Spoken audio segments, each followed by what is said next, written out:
Hey everybody, so today I want to talk to y'all about throwing a Texas rig and some of the different things that go into that.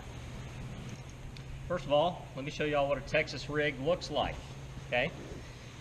Texas rig basically just consists of a bullet weight, and a bead is optional, and then you've got an offset worm hook, okay? There's two different styles of hooks that you can use. This is a round bend hook, and then this right here is a wide gap hook. You see the difference? Let me show you all the difference here. See if I can hold them up. Round bend, wide gap. That round bend has obviously got that round bend. The wide gap has got that wide gap between the hook point and the shank of the hook. When you want to use a round bend versus a wide gap, I typically, whenever I can, I prefer to use a round bend style hook because I feel like I get better hookups with that. A lot of people these days have gotten lazy and they use these wide gap style hooks for almost all of their Texas rig applications because it's a lot easier to rig your bait on straight with a wide gap hook than it is with a round bend hook. And but if you do yourself a favor and learn how to get that bait rigged on there straight with that round bend hook, you'll have much better success with putting fish in the boat. Now, the times when I do use a wide gap hook, I'm often using like a creature bait or a tube bait, something that's got a really thick body, and you need that room between the point and the shank of the hook for the soft plastic to bunch up and get out of the way to get in the fish's mouth. Now with this is just like a trick worm. This is a Power Team Lures Tickler. This is a real skinny worm. Almost all worms I'm going to use a round bend style hook. Like I said, the bead on here is optional, and for reference on when to use a bead, when not to use a bead, when to peg or when not to peg your bullet weight, I'm going to put a link at the end of this video here to one of my other videos about whether to peg or not to peg your bullet weight. So pay attention. So look for that if you want information about that. Now here's how you rig your soft plastic bait onto your hook. Okay, you're going to take the nose of the bait, you're going to take the point of the hook, and you're going to put it straight through the nose. You're going to put it down anywhere from about 1/8 of an inch to 1/4 of an inch. I usually go about 1/4 of an inch in. And then you come out the bottom of your soft plastic bait, all right? And you're going to push that bait all the way through, okay? You want that bend in the bottom of the hook to come out the bottom of the worm, and most of the time the eye of your hook is going to be inside the nose of your bait. Now what I'm going to do is I'm going to lie my hook against the bottom of the bait, against the bottom of the worm, and I'm going to look and see where that bend in the worm, or where the bend in the hook is at in relation to the worm. It's right here. So I'm going to put my finger right there. I'm going to hold it. I'm going to bunch up my worm. I'm going to stick the hook point in right there. Now this is the important part when you're rigging with a round bend hook. You want to come in at an angle. You're going to push it in at an angle through the worm, okay? Just so that hook point is barely coming out the top of the worm, okay? And then you're going to take that hook point and just barely put it back under the surface of the worm so it's nice and weedless, all right? So I don't want to push the worms, I don't want to push the hook straight through the worm and then have the hook point lying flat, or that hook lying flat on top like you would with a wide gap, because then your worm's not going to be on here straight with that round bend. But by putting it in an angle with a round bend hook, it allows that worm to stay completely straight.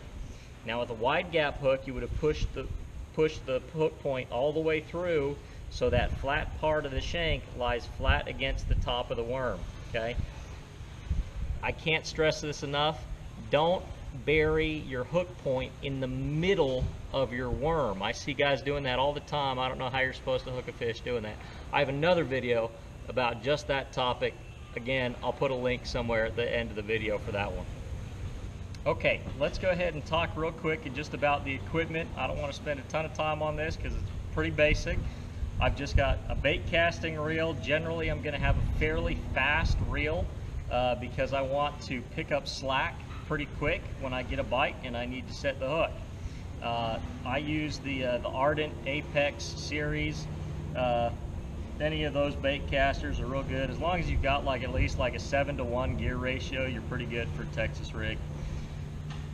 And then I'm using a 7-foot medium heavy action. This is the Ardent Edge series rod, bait casting rod. And for line, I've got 15-pound test P-line tactical fluorocarbon fishing line. 14 to 15-pound line is generally what I use for a Texas rig. If I'm doing things like skipping docks or flipping in bushes, I may go up to 17 or 20-pound fluorocarbon. But for most Texas rig applications, I'm going to use 14 to 15-pound fluorocarbon. Now let's talk about when would you throw a Texas rig. Basically, anytime you're fishing a soft plastic bait, you can throw a Texas rig. The great thing about a Texas rig, it's a tried and true bass fishing technique. It's the standard way to rig a soft plastic bait, and it will catch fish under a very wide range of situations. Basically, any time that you are fishing on the bottom, okay, a Texas rig is going to be good. If you're fishing for suspended fish, like right now I'm sitting in this marina, there's a lot of fish suspended under these marina docks. Probably not a good choice for a Texas rig when the fish are suspended, but when you're fishing on the bottom, that's a good time to throw a Texas rig. Especially anytime you're fishing in an area that is prone to getting snagged, if you're fishing around brush and grass, things like that. A Texas rig comes through that cover pretty well. A Texas rig, you can honestly throw it almost any time. You can rig any soft plastic bait can be Texas rig, with the exception of maybe a few like really big swim baits or something like that. But almost all soft plastics can be Texas rig, and you can throw a Texas rig at almost any time and catch fish. Now let me tell you, one of the #1 times that I do pick up a Texas rig. I almost always pick up a Texas rig when I'm fishing submerged vegetation. So if I've got grass growing on the bottom of the lake, and it's, you know, at least like 4 feet under the surface, and you know, it's not real thick, kind of sparse grass, that is when I'm almost always going to pull out a Texas rig. And a light Texas rig with like a 3/16 to 1/4 ounce weight, you know, something like that. That's probably the #1 time that I personally throw a Texas rig. There are a lot of bass fishermen that rely on a Texas rig heavily, and they throw it almost all the time under all situations. I'm much more diverse. I throw a lot of other stuff, but that submerged vegetation, when I'm fishing just kind of on top of that submerged vegetation, that's my personal favorite time to throw a Texas rig. But you can throw a Texas rig in brush piles. You can throw a Texas rig flipping back into reeds. You can throw a Texas rig fishing around docks, around rocks, ledges. I mean, literally, you can throw a Texas rig pretty much any time that you plan on fishing a soft plastic bait on the bottom. You can also fish a Texas rig in pretty much any water clarity: dirty water, stained water, clear water, ultra clear water. Just about any water condition you can catch fish on a Texas rig. What really starts coming into play is the type of soft plastic that you choose. And I'm going to perhaps leave that, you know, like what kind of soft plastic baits to throw, maybe for another video. I'm not really going to get into detail about this. This is just kind of general Texas rig basics. Now, that last thing that leaves for us is, how do you fish a Texas rig? There are actually several different ways to fish a Texas rig.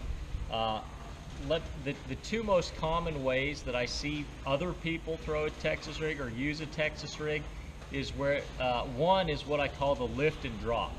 And so they cast it out there, let that bait sink down to the bottom, and then they do a real long lift with their rod. They lift and drop and lift and drop. So they lift it several feet off the bottom. They lift it 4, 5, 6 feet off the bottom, and then they just let it drop back down to the bottom, let it sit for a few seconds, lift it up, and drop it again. The other way that I see people fish it a lot is just what I call the drag. And they cast it out there, and they just very painstakingly slow just drag that thing across the bottom. Now, both of those methods will catch fish and will get bit, and you know, under certain conditions, or you know, if the mood of the fish dictates, one of those ways might be the way to fish it that day. But let me tell you how I fish it 90% of the time, and how I feel like it gets bit the most the vast majority of the time. Okay, so I cast it out, I let it sink to the bottom. Okay, and the most critical part of fishing a Texas rig is that your bait makes it down to the bottom. If your bait does not make it to the bottom, if you're just swimming your bait through open water, you're just hopping it through open water, you're not going to get bit. You got to make sure that you're letting that bait drop to the bottom. Okay, I mean, sure, you may catch a stupid fish or two here and there swimming it through the water, and sometimes they get in a weird mood, that's how they want it. But most of the time, you better make sure that your bait is on the bottom and that you're keeping contact with the bottom. So once your bait gets to the bottom, what you're going to do is you're just going to give it real small little bumps and hops off the bottom. I mean, just very small movements of your rod tip. You're only moving your rod tip pretty much a few inches at a time. You know, unless you're trying to lift slack out of your line, then you might move it a lot. But only bump that bait, you know, 4, 5, 6 inches off the bottom, maybe up to a foot. But I rarely bump it off the bottom much more than that. And then I just let it sit. You know, let it sit for 2, 3 to 5 seconds before you give it a couple little bumps again.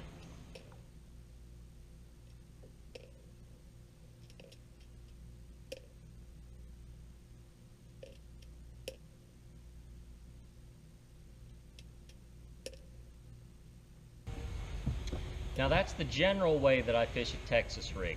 The two other common retrieves that I experiment with here and there is one, the drag that I was just talking about earlier. That drag can be really good, where you just slowly drag it on the bottom.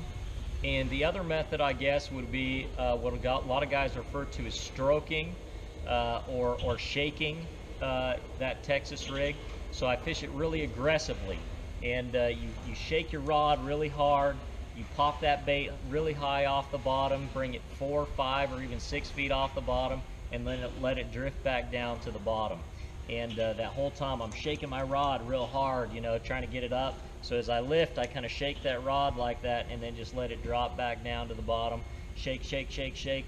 And so that's kind of more of a reaction strike deal. So every once in a while, I'll try you know, stroking that Texas rig up off the bottom and see if that gets me more bites. Now, when do you use one of these retrieves versus another?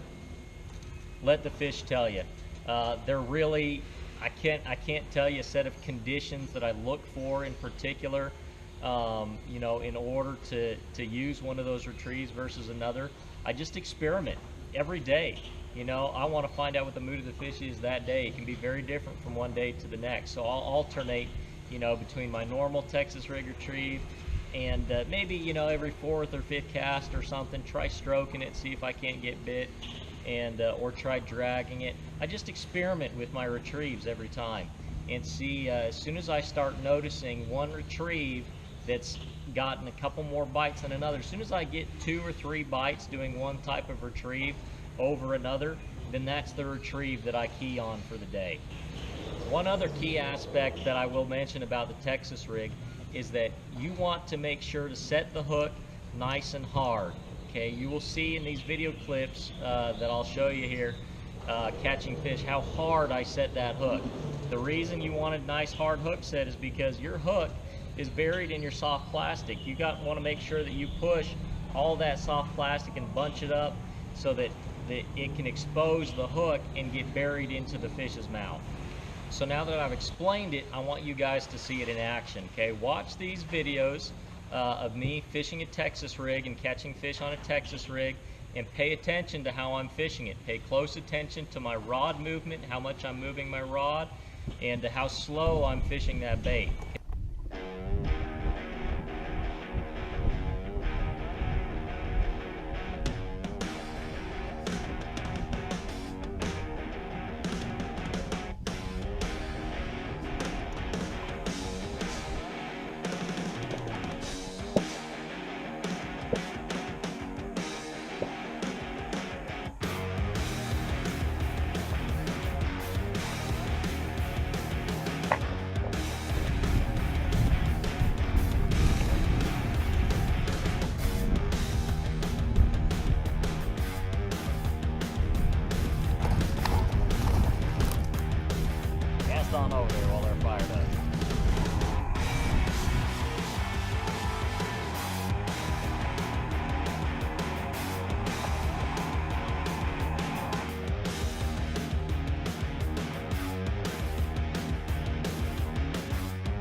Back.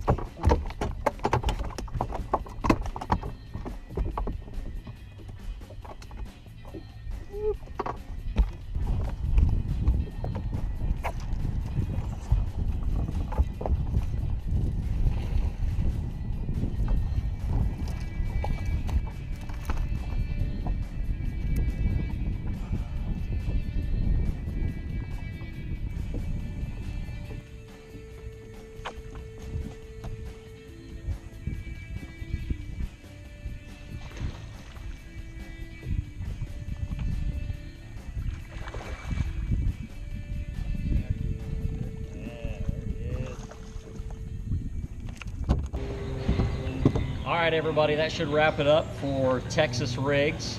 Pay attention to the links to some of these other videos kind of related to Texas rig fishing at the end of the video here.